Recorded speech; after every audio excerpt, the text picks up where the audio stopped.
ஆக்கும் பீடும் பெருக்கும் உருவாக்கும் ஆதலால் வானோர் மானைமுத்தனை காதலால் கூப்புவதும் கை. அனைத்துலக ஆன்மீக அன்பர்களுக்கு வணக்கம். 2025 மீன ராசி பலன்கள். மீன ராசி 2025 பலன்கள் எப்படி இருக்க போகுது? இந்த ராசி பலன் பார்க்கும்போது மீன ராசிக்காரங்க தான் அதிகமாக ராசி பலன் கவனிப்பாங்க. ஏன்னு கேட்டிங்கன்னா, இந்த காலகட்டங்கள் அவங்களுக்கு மன அழுத்தங்கள் அதிகமாக இருந்துகிட்டு இருக்கும். உங்களுக்கு மீன ராசி அப்படின்னு சொல்லும்போது 2 மீன்கள் ஒன்று வாழை கவ்வின ஒரு தோற்றம் அப்படிங்கிறது இந்த ராசி தத்துவத்தில் வடிவமாக கொடுத்துருக்காங்க. ஸோ அப்படிப்பட்ட மீன ராசிக்காரங்க ஏன் இந்த மீனை கொடுத்துருக்காங்க அப்படின்னா, இவங்க எந்த ஒரு விஷயத்துலையும் லாக் ஆக மாட்டாங்க, மாட்டிக்க மாட்டாங்க. ஆனால் மற்றவங்கள மாட்டி விட்டுக்கிட்டே இருப்பாங்க. அந்த ஒரு பிரச்சனையில் இவங்க சிக்கிக்குவாங்க. ஸோ இந்த மாதிரியான ஒரு அமைப்பு, ஒரு வாழை கவ்விரும்போது இன்னொரு மீன் கவிக்கிற மாதிரி இவங்க பிரச்சனைகளை இவங்களே மாட்டிக்கிற மாதிரியான ஒரு அமைப்பு. ஸோ அப்படிப்பட்ட இந்த மீனராசிக்காரங்களுக்கு இந்த காலகட்டம் பிறக்கக்கூடிய புத்தாண்டு 2025 எப்படி இருக்குது அப்படின்னு பார்த்தீங்க அப்படின்னா, 2025 கிரக நிலைகளை முதல்ல பார்த்துருவோம். ராசி மேலே சனி, 4ஆம் வீட்டில் குரு, 6ஆம் வீட்டு கேது, 12ஆம் வீட்டு ராகு. ஃபஸ்ட்டு விஷயம், சந்திரன் மேலே சனி. உங்கள் ராசி சந்திரன், அந்த சந்திரன் மேலே 12 கூடிய சனி பகவான் ஏறிக்கார். ஸோ இது வரைக்கும் விமலம் யோகம் அப்படின்ற ஒரு யோகா அமைப்பில் இருந்துக்கிட்டு கூடிய சனி பகவான், விமல யோகம் அப்படிங்கிறது மிகப்பெரிய ஒரு யோகம், பொருளாதாரத்துக்கு ஒரு சப்போர்ட் பண்ணக்கூடிய யோகம். அந்த யோகா அமைப்பில் ராசி மேலே சந்திரன் மேலே சனி ஏறி நிற்கிறாங்க. ஸோ இதனால் என்ன ஏற்படும்னு பார்த்தீங்கன்னா, மனசுக்குள்ளே தேவையற்ற அச்சங்கள், தேவையற்ற குழப்பங்கள், ஒரு சோம்பல், லேசினஸ் இதெல்லாம் கொடுத்துரும், ஒரு கவலைகளை கொடுத்துரும். ஸோ இந்த மாதிரி காலகட்டங்களில் நீங்கள் ரொம்ப சுறுசுறுப்பாக ஆக்டிவாக இருக்கிறதுக்கான முயற்சிகளை செய்யணும். இப்போல்லாம் பார்த்தீங்கன்னா அப்படின்னா ரொம்ப லேட்டாகி தான் எழுந்திருப்பாங்க காலையிலேயே. ஸோ இந்த மாதிரி ஒரு விஷயம் நீங்கள் தாமதமாக எழுந்திருக்கீங்க அப்படின்றப்போவே உங்களுக்கு ஒரு சில கஷ்டமான சூழல்கள் தொடங்க ஆரம்பிச்சிடும். ஸோ அதுக்கெல்லாம் நீங்கள் இடம் கொடுக்கக்கூடாது. உங்களுக்கு 4ஆம் வீட்டு குரு என்ன சொல்லுது அப்படின்னு பார்த்தீங்கன்னா, 4ஆம் வீட்டுக்கு குரு வருவது ஒரு சுபத்துவமான ஒரு விஷயம், நல்ல விஷயம். ஸோ அந்த ஒரு அமைப்பு உங்களுக்கு குடும்பத்தில் சுப விஷயங்கள் நடக்கும் அப்படின்ற ஒரு அமைப்பு இருக்குது. குடும்பத்தில் என்ன மாதிரியான சுப விஷயங்கள் நடக்கும் அப்படின்னா, ஒரு காது குத்து, ஒரு பால் காய்ச்சறது, வீடு கட்டக்கூடிய ஒரு அமைப்பு, வீடு ஆரம்பிக்கக்கூடிய ஒரு விஷயம். 4ஆம் இடம்ன்றது வீடு. அங்கே குரு பகவான் இப்போ தான் என்ட்ரி ஆகுறாங்க. அப்போ ஒரு வீட்டை கொடுப்பாங்க, ஒரு நிலத்தை கொடுத்து நிலத்தில் வீடு கட்டுங்க அப்படின்ற ஒரு அமைப்பை இந்த காலகட்டங்களில் குரு பகவான் ஏற்படுத்தி கொடுப்பாங்க. இடமாற்றங்கள் இருக்குது, நீண்ட தூர பயணங்கள் இருக்குது, தொழில் ரீதியான பயணங்கள் இருக்குது, பயணங்கள் அலைச்சல்கள் அதிகமாக இருக்குது. ஆனால் நம்ம என்ன ஒரு அட்வைஸ் சொல்கிறோம் அப்படின்னம்னா, இந்த காலகட்டங்களில் உங்களுக்கு பயணங்கள் அதிகமாக இருக்குன்றப்போ பயணங்கள்னால தொந்தரவுகளும் இருக்குது, பயணம் சார்ந்த தொந்தரவுகள் இருக்குது. அன்டைமில் எங்கேயாவது போகிறது, அது தூக்கம் முழிக்கிறது, இதனால் தூக்கமின்மை பிரச்சனை ஏற்படுது. இந்த பயாலஜிக்கல் லாக்குன்னு சொல்லக்கூடிய தூக்கம் ஒரு குறிப்பிட்ட டைமுக்கு தொடங்கி குறிப்பிட்ட டைமுக்கு நீங்கள் ஒரு ரெகுலராக ப்ராக்டிஸ் பண்ணிட்டீங்கன்னா அந்த டைமுக்கு தான் தூக்கம் வரும். அந்த ஒரு பயோ கிளாக் உங்களுக்கு மாறிடும் இந்த காலகட்டங்களில். ஸோ அந்த ஒரு விஷயங்கள் மாறிடாமல் பார்த்துக்கோங்க. ஏன்னா அப்படி நீங்கள் மாற விட்டீங்க அப்படின்னா இந்த ஒரு 2 வருஷ காலகட்டங்கள் இப்படி தான் இருக்கும். இந்த ஒரு 6 மாதம் இப்படி பழகிட்டீங்க அப்படின்னா இது வாழ்நாள் முழுக்க அந்த ஒரு பாதிப்புகளை கொடுக்க ஆரம்பிச்சிடும். ஸோ திரும்பவும் நம்ம உடம்பை ரெக்கவர் பண்ணுறதுக்கு ரொம்ப நாளாகும். எது எப்படி இருந்தாலும் உடம்பு ரொம்ப முக்கியம் அப்படின்ற ஒரு விஷயத்தை மீனராசிக்கு நம்ம இங்கே இண்டிகேட் பண்ணுறோம். உடல் நலத்தில் கவனம் தேவை. நீங்கள் பயணமே போகிறதா இருக்கட்டும், நீங்கள் பயணம் போங்க, பயணத்தை யாராலையும் தடுக்க முடியாது. ஆனால் பயணத்தை பிளான் பண்ணிக்கோங்க. இந்த டைம்லேருந்து இந்த டைமுக்குள்ளே நான் இந்த இடத்துலேருந்து இவ்வளோ தூரம் போகிறேன் அப்படின்றத பிளான் பண்ணிக்கோங்க. உங்களுக்கு பயணத்தின் மூலமாக லாபம் நிச்சயமாக உண்டு, அதில் மாற்றமே இல்லை. அந்த லாபத்தை பார்த்துட்டு உடம்புக்கு எடுத்துக்காதீங்க அப்படின்ற ஒரு விஷயத்தை தான் நம்ம இங்கே முன்வைக்கிறோம். ஸோ அதுக்கேற்ற மாதிரியான அந்த பிளானிங் ஷெட்யூல் இதெல்லாம் போட்டுக்கோங்க. ஸோ நீங்கள் ரொம்ப தூரம் போகிறீங்க அப்படின்னா முன்கூட்டியே இங்கேருந்து எங்கே போகணும், எங்கே போய் எந்த இடத்துல தங்கணும் அப்படின்றதெல்லாம் ப்ரிப்பேர் பண்ணிக்கோங்க, பிளான் பண்ணிக்கோங்க. வெளியூர் பயணங்கள் அப்படின்னு சொல்லும்போதே உங்களுக்கு ஒரு நல்ல செய்தி கிடச்சிருக்கும். வெளிநாட்டு பயணங்களுக்கான வாய்ப்பு இருக்குது. மீனராசிக்காரங்க யாராவது வெளிநாடு போகணுன்னு ஆசைப்பட்டிங்கன்னா வெளிநாட்டு பயணம் இருக்குது. எச்சரிக்கை, வெளிநாட்டு பயணம் போகிறதுல கவனம் தேவை. ரொம்ப ரொம்ப ரொம்ப கவனமாக இருக்கணும். ஜோசியர் சொல்லிட்டாருன்னு நீங்கள் போய் எங்கே மாட்டிக்கிட்டிங்கன்னா யாராலையும் காப்பாற்ற முடியாது. நீங்கள் பாஸ்போர்ட்டு, விசா எல்லாமே கரெக்டாக வச்சுருந்தா மட்டும் கிளம்புங்க. அதுவும் ஜோசியர்கிட்ட கேட்காம இந்த காலகட்டத்தில் நீங்கள் வெளிநாடு போக வேண்டாம் அப்படின்றது என்னுடைய ஆணித்தரமான வாதம்.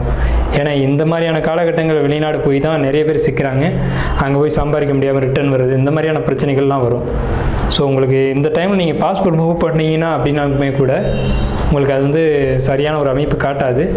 அப்படி மீறி போகணுன்ற ஒரு அமைப்பு வந்துருச்சு, தசாபத்திகள் கொடுத்துருச்சு அப்படின்னா ஜோசியர்கிட்ட அட்வைஸ் கேட்டுக்கோங்க, தப்பு இல்லை.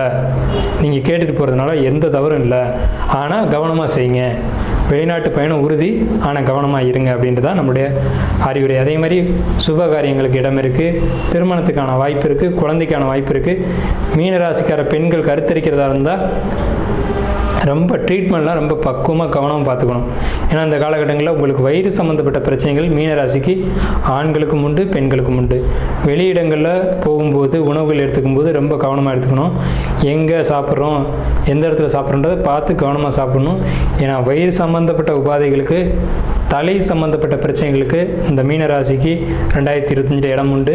ஸோ உங்களுக்கு வந்துட்டு 2025 முழுக்கவே உங்களுக்கு வந்து அந்த மாதிரி தொந்தரவுகள் இருக்காது.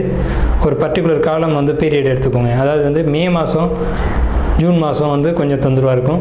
அடுத்த செப்டம்பர், ஆகஸ்ட் வந்து தொந்தரவாக இருக்கும். இந்த 4 மாதமும் வந்து நீங்கள் ரொம்ப எச்சரிக்கையாக இருக்கக்கூடிய காலகட்டங்கள். உடல் ரீதியாக மட்டும்.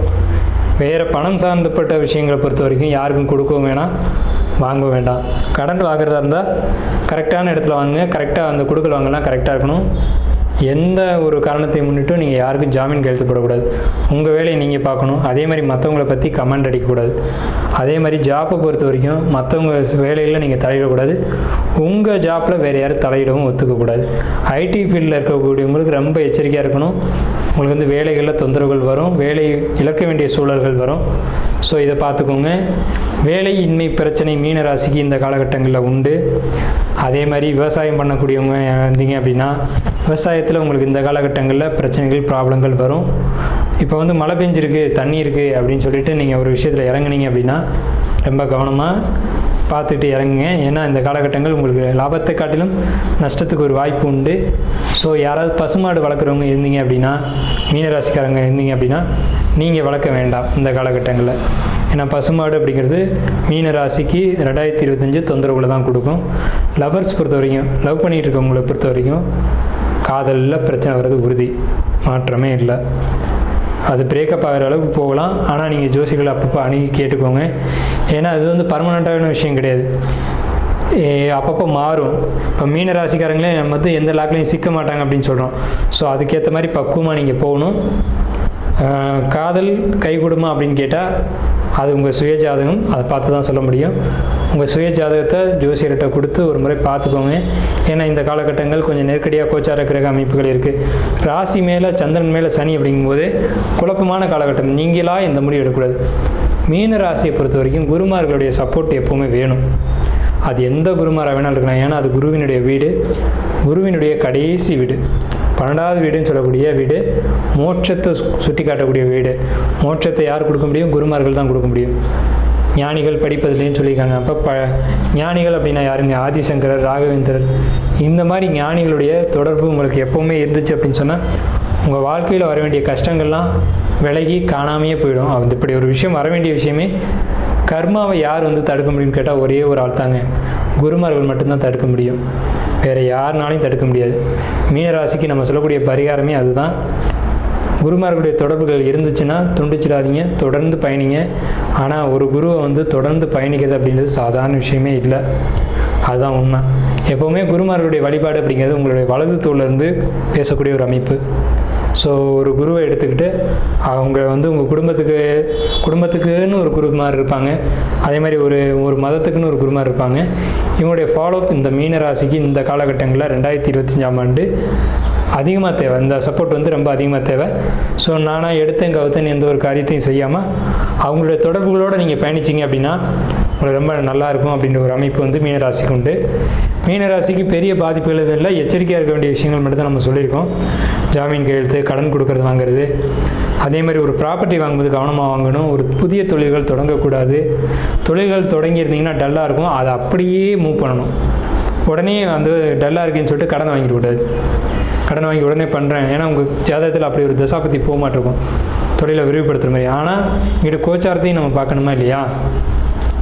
கோச்சார கிரகங்கள் சரியாக இல்லாத போது அதுக்கேற்ற மாதிரி நம்ம நெளிவு சுழிவாக போக கற்றுக்கணும்.